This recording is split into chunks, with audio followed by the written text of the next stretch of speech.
Hey friends, welcome to the Edu Sankalp. दोस्तों, मैं प्रिंस महेश्वरी। जैसे कि हमारी करंट अफेयर्स की वीकली सीरीज चलती है, तो आज हम डिस्कस करेंगे दिसंबर थर्ड वीक के इंपॉर्टेंट करंट अफेयर्स। ठीक है, 2025 बहुत जल्द आने को है। नया साल, नया कैलेंडर, नए एग्जाम्स। तो एसबीआई की नोटिफिकेशन ऑलरेडी आ चुकी है, स्टेट गवर्नमेंट एग्जाम्स की नोटिफिकेशन चल रही हैं और बहुत सारी अपकमिंग नोटिफिकेशन होने वाली हैं। तो किसी भी एग्जाम में प्रेजेंट ईयर और पिछले ईयर दोनों सालों के करंट अफेयर्स बहुत इंपॉर्टेंट रहते हैं। तो 2024 के सारे करंट अफेयर्स वीक वाइज, सारे महीनों के करंट अफेयर्स अपलोडेड है। आपको कोई भी हेल्प चाहिए, आप इन करंट अफेयर से ले सकते हो। चैनल को सब्सक्राइब करना नहीं भूलना और वीडियो को लाइक कीजिए। आपकी लाइक हमारे लिए ग्लूकोज का काम करती है। ठीक है जी। तो करंट अफेयर के साथ साथ हम और भी बहुत सारी वीडियोस रिलीज करने वाले हैं, अलग अलग टॉपिक्स के ऊपर और सब्जेक्ट वाइज एज वेल, जैसे जैसे हमारे अपकमिंग एग्जाम्स आएंगे। ठीक है जी। सो स्टार्ट करते हैं तीसरे वीक के इंपॉर्टेंट करंट अफेयर्स दिसंबर 2024। तो इमेज आपको दिख रही है। ठीक है जी। और ये हर हिंदुस्तानी के लिए बहुत गर्व वाली इमेज है। विजय दिवस 16 दिसंबर 1971, जब पाकिस्तान के 93,000 सोल्जर्स ने भारत के आगे सरेंडर किया। और आप इमेज में देख रहे हो हमारे लेफ्टिनेंट जनरल जगजीत सिंह अरोड़ा जी, जो पाकिस्तान के उस टाइम कमांडर थे, जो लीड कर रहे थे ऑपरेशन को इस वॉर में, ए के नियाजी। ठीक है, उनसे साइन करवा रहे हैं सरेंडर डॉक्यूमेंट। 93,000 सोल्जर्स, ये बहुत बड़ा नंबर है। बहुत बड़ा नंबर है। किसी देश के 93,000 सोल्जर्स को आप बंदी बना लें और उन्हें सरेंडर करना पड़े आपके सामने। ठीक है, बहुत बड़ी बात है। और ये जो इमेज है, ये भारत के वीर सैनिकों की वीर गाथा को दर्शाती है। और ये इमेज जो है, ये हर एक भारतीय के लिए गर्व की इमेज है, जो हर एक भारतीय के दिल में छपी हुई है। तो देखते हैं विजय दिवस, India's decisive victory over Pakistan in 1971 in 13 days war and creation of Bangladesh। और इस वॉर में क्या बना? बांग्लादेश बना जी। ठीक है, 93,000 soldier of Pakistan surrender. Pakistan के 93,000 सोल्जर्स ने सरेंडर किया। Prime minister was Indira Gandhi. उस समय भारत की प्रधानमंत्री कौन थी? इंदिरा गांधी। फील्ड मार्शल थे सैम मानेकशॉ। ठीक है, and lieutenant general Jagjit Singh Aurora, with whom Pakistan lieutenant general A K Niazi signed instrument of surrender, जो अभी हमने इमेज में देखा। तो ये बहुत ही शानदार विक्ट्री थी भारतीय सेना की। और जो उस टाइम की जो भारत की लीडरशिप थी, उनका भी बहुत बोल्ड डिसीजन था। और हमने क्या बनाया? बांग्लादेश। ठीक है जी। आज की डेट में बांग्लादेश के साथ हमारे संबंध थोड़े खराब हुए हैं फॉर द, भगवान करे कि टेम्परेरी बेसिस पे हो, लंबे समय ना चले। लेकिन अभी थोड़ा बांग्लादेश की साइड से हमें थोड़ी नेगेटिव स्टेटमेंट सुनने को मिल रही है। इवन वो अब आज की डेट में वो ये भी बोल रहे हैं कि जो ये विजय दिवस है, जो ये पाकिस्तान वॉर है, क्रिएशन ऑफ बांग्लादेश है, कि इस पे भारत का कुछ खास रोल नहीं है। ठीक है, वो ऐसा बोल सकते हैं, लेकिन हमने अपना काम करना था, वो कर दिया। ठीक है, चलो नेक्स्ट देखते हैं। Who won Abu Dhabi Grand Prix Formula 1 car racing? Abu Dhabi grand prix formula 1 car racing कौन जीत गया? ऑप्शन देखते हैं। Max Verstappen, Lando Norris, Carlos Sainz या लुइस हैमिल्टन। सो दोस्तों, इसका करेक्ट आंसर है जी option B, Lando Norris. Abu Dhabi grand prix कौन जीत गया? Lando Norris. ये क्वेश्चन पहले भी डिस्कस कर चुके हैं। ठीक है जी, चलो नेक्स्ट देखते हैं। D Gukesh, world youngest chess champion, age 18 साल, he defeated Ding Liren of China. ठीक है जी। डी गुकेश, जिसने डिंग लेरेन और चाइना के जो प्लेयर डिंग लेरेन, उनको हराया। ठीक है, और डी गुकेश क्या बन गए जी? Youngest chess champion. ठीक है, सबसे छोटी उम्र 18 साल की उम्र में। और भारत के दूसरे चेस चैंपियन है आफ्टर विश्वनाथन आनंद। ठीक है, विश्वनाथन आनंद 5 बार चेस चैंपियन रहे हैं, वर्ल्ड चैंपियन रहे हैं। और उसके बाद डी गुकेश हैं जी, डोमराजू गुकेश, जिन्होंने ये किताब हासिल की है। ठीक है जी। तो डिंग लेरेन ऑफ चाइना को हराया इन्होंने, और हर भारतीय के लिए अगेन बहुत गर्व की बात है। चलो नेक्स्ट देखते हैं। India launch first diabetes bio bank in which city? Bharat ने पहला डायबिटीज बायो बैंक कौन से शहर में ओपन किया? देखते हैं। दिल्ली, जबलपुर, वडोदरा या चेन्नई। तो दोस्तों, जो भारत की हेल्थ कैपिटल कही जाती है, एशिया की हेल्थ कैपिटल ऑफ एशिया किसे बोला जाता है जी? Health capital of Asia. ये बोला जाता है ऑप्शन डी चेन्नई को। तो ये जो डायबिटीज बायो बैंक बना है कहां पे बना है जी, चेन्नई में। इसे बोलते हैं health capital of Asia, right. अगला देखते हैं जी। नेम इंडियन नेवीज न्यू सर्वे शिप कमीशन रिसेंटली। आप इमेज में देख रहे हो, ये भारतीय नेवी की नई सर्वे शिप है, ठीक है। इसका काम है इंटेलिजेंस गैदरिंग करना, सर्विलांस करना, सर्विस करना और बहुत सारे सीक्रेट मिशन को अंजाम देना, ठीक है जी। तो उसका नाम क्या है, ऑप्शन देखते हैं। आईएनएस संयोजक, आईएनएस निर्देशक, आईएनएस संध्यक या आईएनएस निर्वाहक।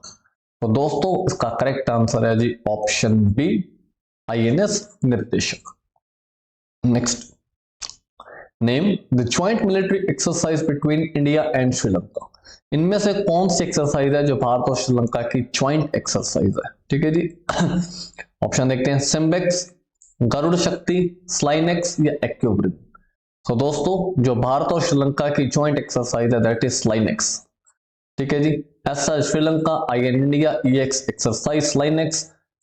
और ये कौन सी एक्सरसाइज है, नेवल एक्सरसाइज। स्लाइनेक्स कौन सी एक्सरसाइज है, नेवल एक्सरसाइज। जो मित्र शक्ति है वो हमारी आर्मी एक्सरसाइज है, लेकिन जो स्लाइनेक्स है वो हमारी नेवल एक्सरसाइज है, राइट। अगला देखते हैं, ISRO CE-20 cryogenic engine. Again भारतीयों के लिए बहुत गर्व की बात है, हमने CE-20 क्रायोजेनिक इंजन बना लिया है। और हम ऐसे छठे देश हैं दुनिया में जिन्होंने ये मुकाम हासिल किया, ठीक है। Trial by fire, India is the 6th space power to develop on cryogenic engine after the US, Russia, China, Japan and European Space Agency, ठीक है जी। तो अभी हम भी कंपटीशन में बहुत आगे निकलते जा रहे हैं, ठीक है। डिपेंडेंसी कम करते जा रहे हैं दूसरे कंट्रीज के ऊपर। और इसरो लगातार जो हमें बहुत सारे गर्व के जो पल है वो अनुभव करवाती जा रही है। तो ऐसे ही इसरो ने CE-20 इंजन बना के, it is a highly thrust indigenous cryogenic engine to be use for launching heavy satellites. अभी बहुत जो हैवी सैटेलाइट्स हैं हम नासा के ऊपर या स्पेस एक्स के जो फाल्कन रॉकेट्स हैं उनके ऊपर डिपेंड रहते हैं, या यूरोपियन स्पेस एजेंसी से हम भेजते हैं हमारी कुछ सैटेलाइट्स। लेकिन अब जो ये CE-20 है, ये क्या, high thrust indigenous cryogenic engine, ये जो हैवी सैटेलाइट्स हैं इसकी लॉन्च में हेल्प करेगा। और GSLV Mark 3, ठीक है जी, on the board GSLV Mark 3, ठीक है जी। Geostationary launch vehicle Mark 3।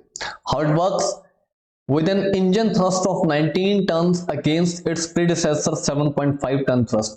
जो हमारा पिछला वेरिएंट था, जो अब तक हम इंजन यूज कर रहे हैं, ठीक है, वो 7.5 टन की थ्रस्ट जनरेट करते हैं, जो हैवी सैटेलाइट्स को भेजने के लिए नाकाफी है। लेकिन ये 19 टन, ठीक है जी, just a second please.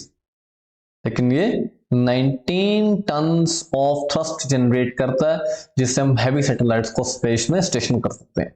CE-20 can prop to space payloads up to 4 tonne. और ये 4 टन तक के जो पेलोड्स हैं, ठीक है, 4000 किलो तक के जो पेलोड्स हैं उसे स्पेस में इजीली डिलीवर कर सकता है, ठीक है जी। What is the mean for India, this mean India can take up heavy communication satellite launches for itself, ठीक है जी। हम खुद से अपने लिए कोई भी हैवी सैटेलाइट भेज सकते हैं। Besides earning foreign exchange through commercial launches, और इसके साथ साथ दूसरी कंट्रीज की सैटेलाइट्स को भी लॉन्च करके फॉरेन एक्सचेंज रिजर्व, जो हमारी फॉरेन करेंसी है, हम उसे अर्न भी कर सकते हैं, पैसा भी अर्न कर सकते हैं। और बहुत सारी कंट्रीज हैं, चाहे यूएस है, चाहे यूके, कनाडा, इवन यूरोप, और बहुत सारी कंट्रीज हैं जिनके हम ऑलरेडी बहुत सारे सैटेलाइट स्पेस में भेज चुके हैं। क्योंकि जो इसरो का जो स्पेस लॉन्चिंग है वो सबसे सस्ती है दुनिया में, ठीक है जी। हम बहुत कम रेट में जो ये स्पेस में सैटेलाइट्स भेजने का काम कर लेते हैं। तो बहुत सारी कंट्रीज को इससे फायदा होता है, और इसरो को भी इससे फायदा है, क्योंकि बहुत सारे फॉरेन कस्टमर्स हैं जो भारत से अपनी सैटेलाइट्स लॉन्च करवाते हैं, ठीक है जी।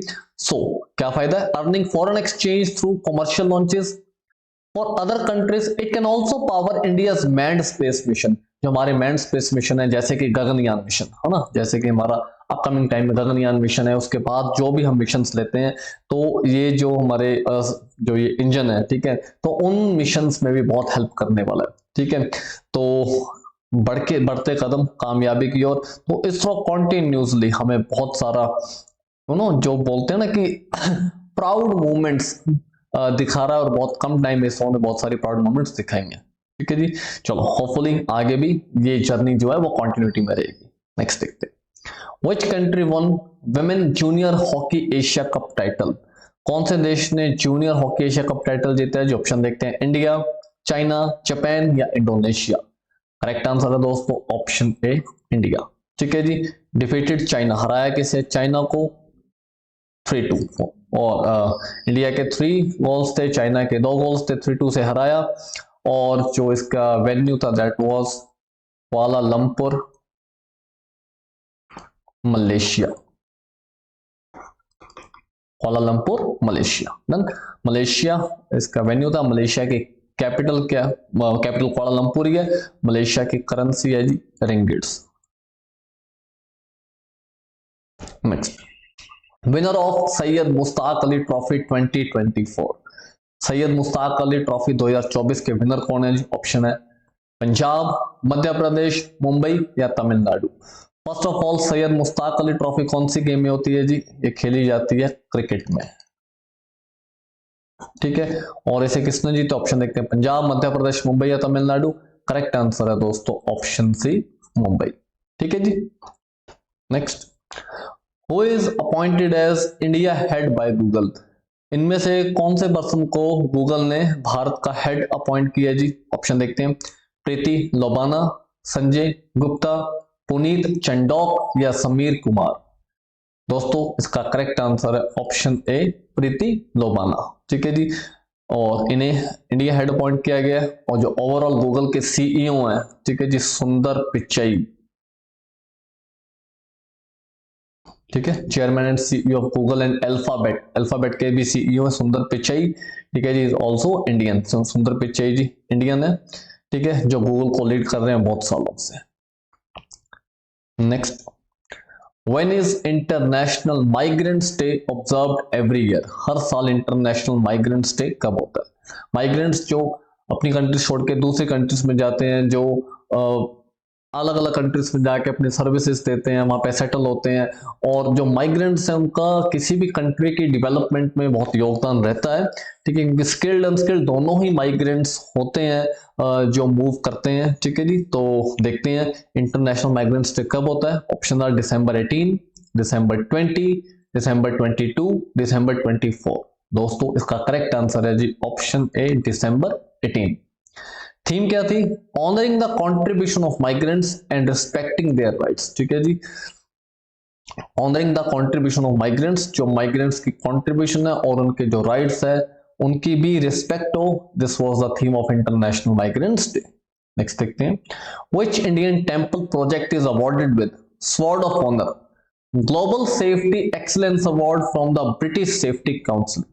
भारत का कौन सा टेंपल प्रोजेक्ट है जिसे स्वॉर्ड ऑफ ऑनर दिया गया है? ठीक है जी, for the global safety excellence award. बहुत ही शानदार बात है। ऑप्शन देखते हैं, Mahakaleshwar temple Ujjain, Mata Vaishno Devi temple Jammu, Tirupati Balaji temple Andhra Pradesh या अयोध्या राम टेंपल उत्तर प्रदेश। तो दोस्तों इसका करेक्ट आंसर है जी option D, Ayodhya Ram temple Uttar Pradesh, जो कि नगरा स्टाइल ऑफ आर्किटेक्चर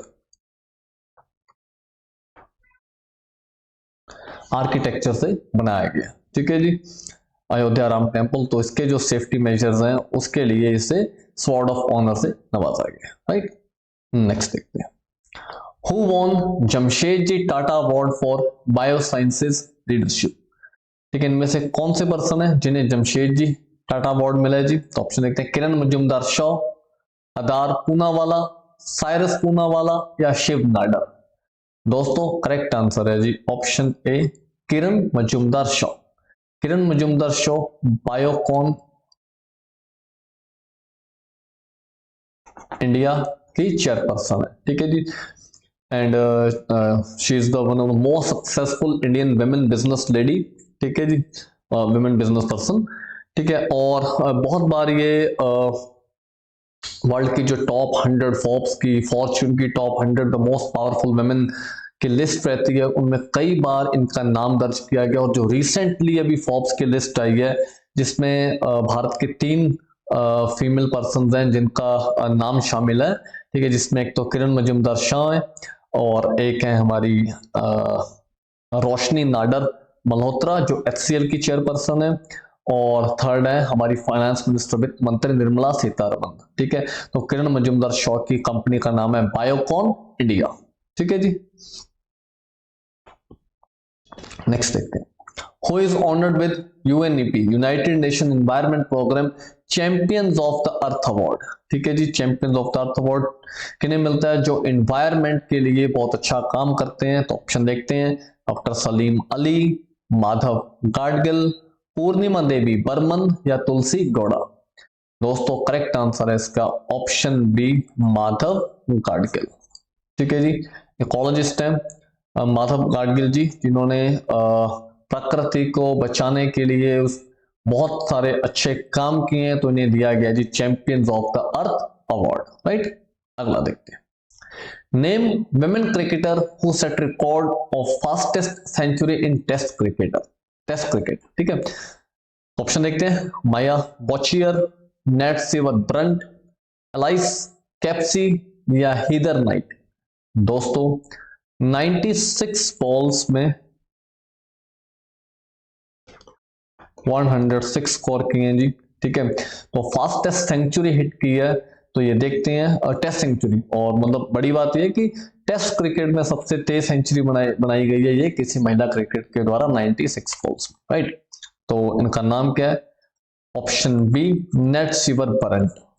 ठीक है जी, Nat Sciver Brunt is the correct answer. Right, और and she belongs to England. ठीक है, इनकी कंट्री कौन सी है जी?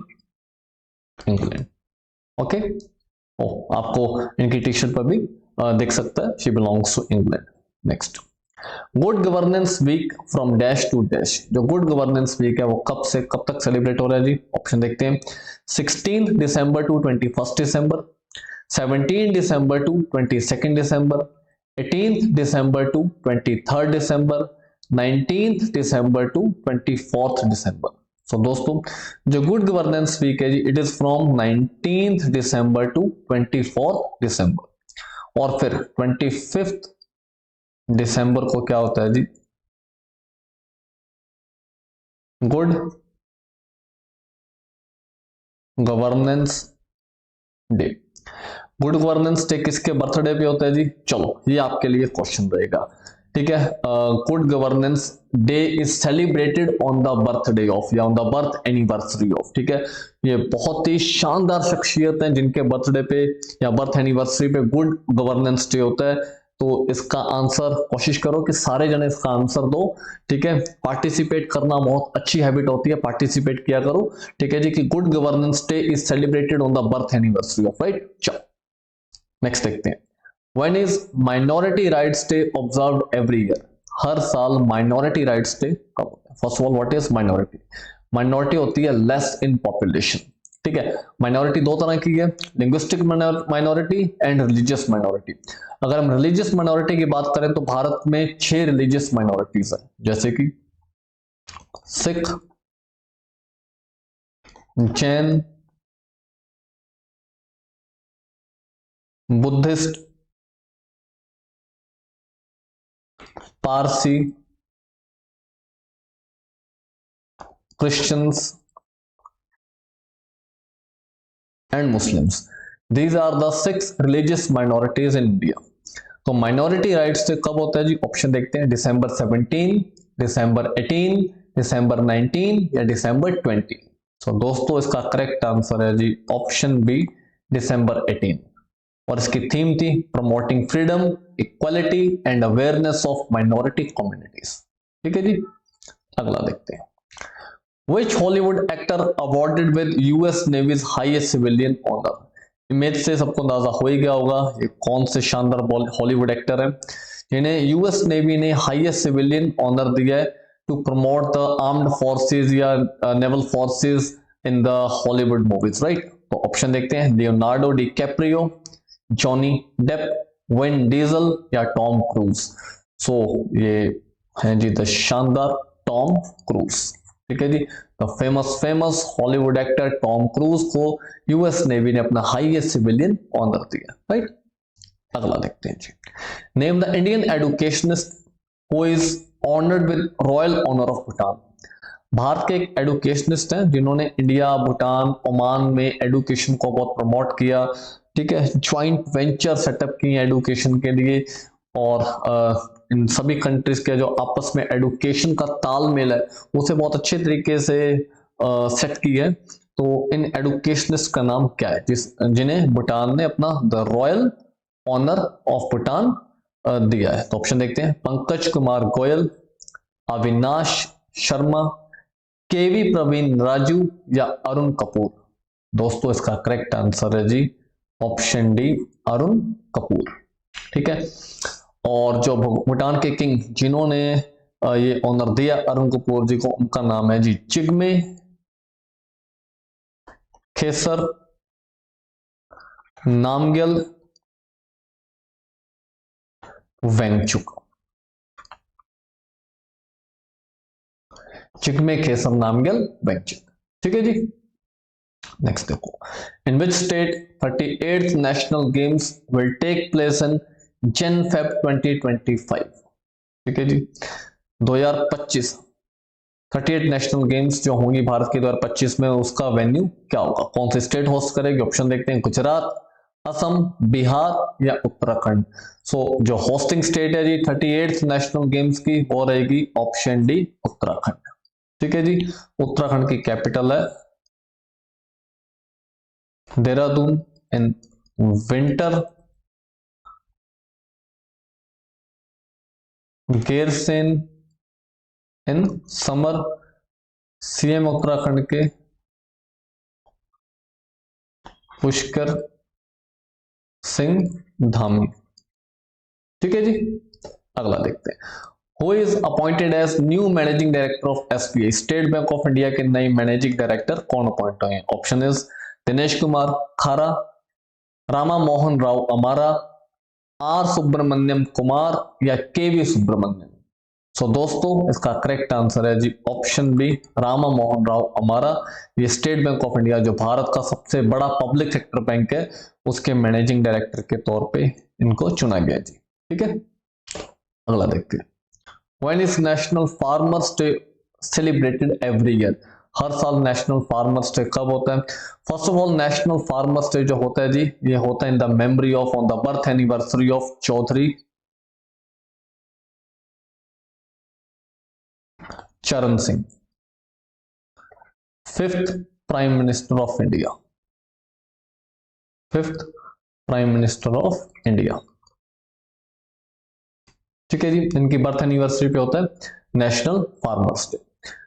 सो ऑप्शन देखते हैं, दिसंबर 22, दिसंबर 23, दिसंबर 24 या दिसंबर 25। दोस्तों इसका करेक्ट आंसर है जी ऑप्शन बी, दिसंबर 23। दिसंबर 23 को होता है जी national farmers day, Chaudhary Charan Singh ji के बर्थ एनिवर्सरी पे, जो भारत के 5वें प्रधानमंत्री रहे हैं। ठीक है जी, इनकी जो पॉलिसीज थी या जो पॉलिसीज रहती थी या जो इनकी सोच थी, वो बहुत फार्मर्स फ्रेंडली सोच थी। ठीक है, तो फार्मर्स को उनकी इनकम को रेज करने के लिए, फार्मर के वेलफेयर के लिए इन्होंने बहुत सारा काम किया। इसलिए इनके जन्म दिवस पर या जो बर्थ एनिवर्सरी है उसके ऊपर हम क्या सेलिब्रेट करते हैं? National farmers day. Important question है, अगला देखते हैं जी, name Kuwait's highest civilian award awarded to the prime minister Narendra Modi. Kuwait का हाईएस्ट सिविलियन अवार्ड जो recently prime minister of India Narendra Modi को दिया गया। ऑप्शन देखते हैं, the order of Mubarak Al Kabir, second है Wisam Al Iftikhar Al Askari, third है the order of Al Said, fourth है the order of king Abdul Aziz. तो दोस्तों करेक्ट आंसर है जी option A, the order of Mubarak Al Kabir. Kuwait की capital है Kuwait City, ये Kuwait का हाईएस्ट सिविलियन ऑनर है। ठीक है, recently prime minister of India Kuwait visit पे थे। ठीक है, और लगभग 20 देश हैं जिन्होंने अपने अपने हाईएस्ट सिविलियन ऑनर्स दिए prime minister of India Narendra Modi को। ठीक है जी, और कुवैत की करेंसी है कुवैती दिनार, जो वर्ल्ड की सबसे महंगी करेंसी है। नेक्स्ट देखते हैं, Write it on the incredible story of my life. Who is author of this book? ठीक है जी, Write it on the incredible story of my life, ये बुक लिखी गई है। ऑप्शन देखते हैं जी, डॉक्टर दीपा मलिक, डॉक्टर राजन साइकिया, संजीव जोशी या doctor Ashwini Kumar Dwivedi. Correct answer है दोस्तों option A, doctor Deepa Malik. ठीक है जी। Next, which country won women under 19 T20 Asia cup title? women under 19 T20 Asia cup title किसने जीता? बांग्लादेश, पाकिस्तान, श्रीलंका या इंडिया? तो करेक्ट आंसर हमारा प्यारा भारत, तो India is the correct answer. ठीक है, बाय डिफीटिंग हराया किसे? बांग्लादेश को। हाँ जी। Next, which Indian women cricketer hitted fastest T20 century in just 18 balls? ठीक है, भारत की कौन सी महिला क्रिकेटर है, ठीक है, जिन्होंने 18 बॉल में, अरे बहुत ही गजब, बहुत ही शानदार परफॉर्मेंस देते हुए मात्र 18 बॉल्स में हाफ सेंचुरी 50 स्कोर हिट किए? तो ऑप्शन देखते हैं, ऋचा घोष, यस्तिका भाटिया, पूजा वस्त्राकर या दीप्ति शर्मा? दोस्तों करेक्ट आंसर है ऑप्शन ए, ऋचा घोष। ठीक है जी, ऋचा घोष। एक बार आप लोग इनकी इमेज सर्च कर लेना, माफी चाहता हूं मैं इमेज देनी भूल गया। ठीक है, तो ऋचा घोष, ठीक है जी, जिन्होंने 18 बॉल में 50 स्कोर हिट किए। नेक्स्ट देखते हैं, who is appointed as chairperson of United Nation Internal Justice Council? ठीक है जी, जो इंटरनल जस्टिस काउंसिल है यूनाइटेड नेशंस की, यूनाइटेड नेशन को इसका काम है, इट इज एडवाइजरी बॉडी, इसका काम है ऑन द जस्टिस, ठीक है, न्याय के प्रति यूनाइटेड नेशंस को सलाह मशवरा देना, एडवाइस करना, पॉलिसी फॉर्मेशन करना। ठीक है जी, तो इसके चेयरपर्सन किसे अपॉइंट किया गया? और तो बहुत अहम बात, अगेन भारत के लिए गर्व की बात है कि जो हमारे भारतीय रिटायर्ड जज हैं सुप्रीम कोर्ट के, उन्हें अपॉइंट किया गया एज अ चेयरपर्सन। तो ऑप्शन देखते हैं, justice Hima Kohli, justice D Y Chandrachud, justice Aniruddha Bose या justice Madan B Lokur? So दोस्तों ये सारे जो हैं ऑप्शन में ऑल आर रिटायर्ड जजेस ऑफ सुप्रीम कोर्ट। ठीक है, तो रिटायर्ड जज को अपॉइंट किया गया, तो option correct answer is option D, Justice Madan B Lokur. Then अगला, which Indian city will host 2025 para athletic world championship? अगले साल 2025 की जो पैरा एथलेटिक वर्ल्ड चैंपियनशिप है वो कौन सी कंट्री होस्ट करेगी, कौन सी सिटी होस्ट करेगी? ऑप्शन है सूरत, श्रीनगर, चंडीगढ़ या न्यू दिल्ली? करेक्ट आंसर है जी ऑप्शन डी, न्यू दिल्ली। ठीक है जी। Next, in which year India will host ISSF international shooting sport federation, ISSF, ठीक है जी, जूनियर वर्ल्ड कप चैंपियनशिप? कौन से साल में भारत होस्ट करेगा ISSF junior world championship? Option है 2025, 2026, 2027 या 2028? दोस्तों करेक्ट आंसर है इसका ऑप्शन ए, 2025। ठीक है जी। सो ये थे कुछ इंपॉर्टेंट करंट अफेयर्स हमारे दिसंबर 3rd वीक के। बहुत जल्द मिलते हैं 4th वीक के इंपॉर्टेंट करंट अफेयर के साथ, और उसी के साथ हमारा जो 2024 के करंट अफेयर्स है वो खत्म होंगे और 2025 के करंट अफेयर स्टार्ट हो जाएंगे। बहुत अच्छे तरीके से, बहुत सक्सेसफुली ये साल हमारा कंप्लीट होने जा रहा है, और बहुत जल्द नया साल होगा, नया सवेरा होगा। ठीक है, नई बातें होंगी, नए करंट अफेयर्स होंगे। तो बहुत जल्द मिलते हैं जो इस साल की लास्ट करंट अफेयर्स की वीडियो होगी उसके साथ। तब तक के लिए अपना और अपनी फैमिली का ध्यान रखना।